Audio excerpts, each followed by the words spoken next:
Good morning po sa ating lahat. Ngayon po ay araw po ng Saturday at napakaganda po ng sikat ng araw niya sa labasan ngayon dahil po naniniwala po ko each day si Jesus ang may kontrol ng pagpapasikat ng araw. Makinig po ha, both sa masama at sa mabuti. Siya nagpapasikat niyan. Siya po ay in control sa lahat.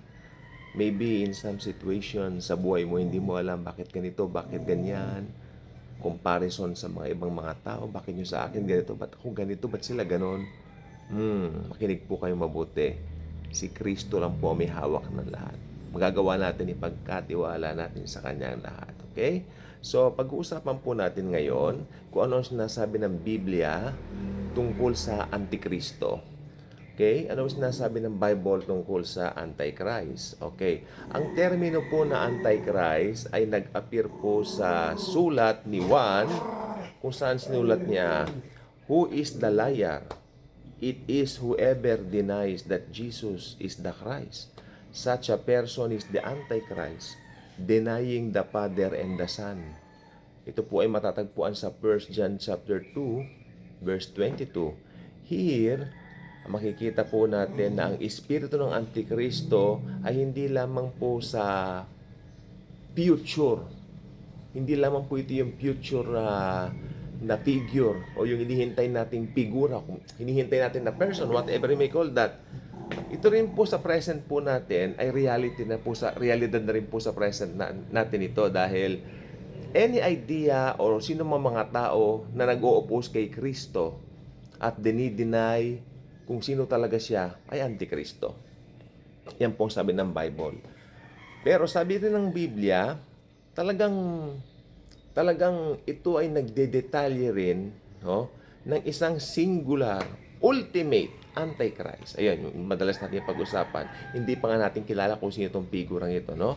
Na siya ay magra-rise sa kanyang power sa end times. Mababasa po yan sa 2 Tesalonica Kabanata 2, no? Tapos doon binanggit ni Pablo, siya ay yung tinatawag na man of sin. Okay? Yung ibang salin naman, son of perdition. Bakit? Tignan nyo to. Who will exalt himself above all that is called God or is worship, even setting himself up in God's temple, proclaiming himself to be God.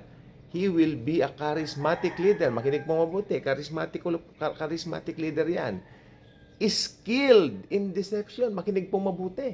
Maging vigilant po tayo na hindi ko mo matalino o skilled. Talagang paniniwalaan mo kasi diyan po nabubuo ang deception. Magaling magsalita, ganun. Then madideceive ka talaga. Not until nakaroot yan sa salita ng Diyos. Ba't sinasabi ko po ang mga bagay na ito? Ano ang significance ngayon? Dahil ngayon pong panahon natin, marami pong ganito. Maraming gustong sumikat, maraming gustong matanyag. No? Ito na po yun eh. Nandito na yung espiritu ng Antikristo. Ito siya, who will rise during a time of global chaos. Makinig mo mabuti. During that time, dahil na-rapture na ang church, ang mundo, maiiwan dito yung mga unbelievers, magkakaroon ng chaos. Tapos doon siya magpra-promise ng kapayapaan.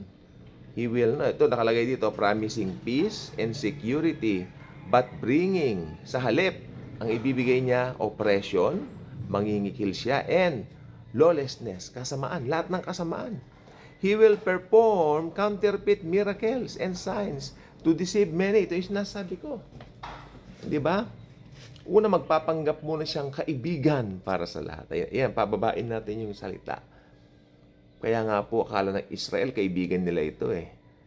Kasi kababayan din nila yan eh. Ako naniniwala po ako, the Antichrist is a Jew. Naniniwala po ako kasi ang mga Israeli po, paano sila tatanggap ng isang hentil na kanilang Messiah eh, ang dami nilang experience na hindi maganda sa mga hentil. And he will establish a global rule, demanding worship and alliance from all people. Kaya nga po sa aklat ng pahayag, we see further imagery of the pig of this figure. Makikita raw natin itong taong ito na mas marami pang sinasabi tungkol sa kanya sa aklat ng pahayag.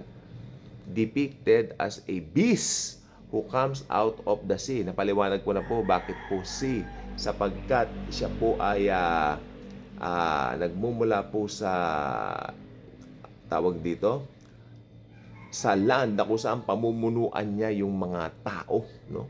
Marami siyang masasakupan with power and authority given to him by the dragon Satan. Ibig sabihin, marami po siyang pamumunuan. Yun ay binigay daw ng kanya ng dragon na si Satanas. Pero naniniwala po ako ito, lahat po ng ito may kapahintulutan ng Diyos. Siyempre, kapangyarihan po ng Diyos ang lahat. Itong mga ito po ay talagang nandyan lang po sa Basta may mga mahirap ipaliwanag when it comes to eschatology, kung lalaliman mo. Nag-aaral nga ako kung ano. Pero, He will make war against the saints. Ito yung mga pananampalataya, yung mga tribulation saints na po yan, ha. Kasi ang church, yung mga na-born again sa church age, tayo yon, nasa age of grace, na-rapture na tayo. He will make war against the saints and conquer them. And all the world will wonder and follow Him. Ayun, malungkot sa lahat. But the scripture also makes clear that His reign is temporary. Makinig po mabuti. Ano man ang pinagdadaanan mo sa buhay ngayon, temporary lang yan. No? Kasi tignan mo yung reign ng Antikristo, temporary lang. Lahat yan, temporary lang. May problema ka ngayon, temporary lang.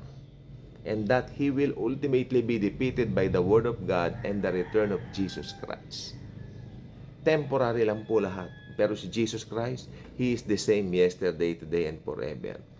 Ngayon, magtataka kayo, why does this matter sa buhay natin ngayon? Dahil, unang-una, tinatawag tayo na maging mapagbantay. Okay, it calls us to vigilance, okay, na tignan nating mabuti. Pero sa tingin ko naman, ang paniwala ko po, kung talagang kung grounded ka na sa scripture, alam mo yung mga nangyayari niyan, no? Ay talagang nakasulat na po sa Bible.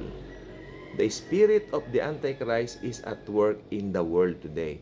The spirit of Antichrist is at work in the world today, seeking to distort the truth. Marami na po ngayon yan. Maging observer ka lang sa mga social media mo, kung ano yung mga salita ng mga tao na wala kay Kristo, makikita mo. Okay? Why? To lead people away from God and to lead them more astray.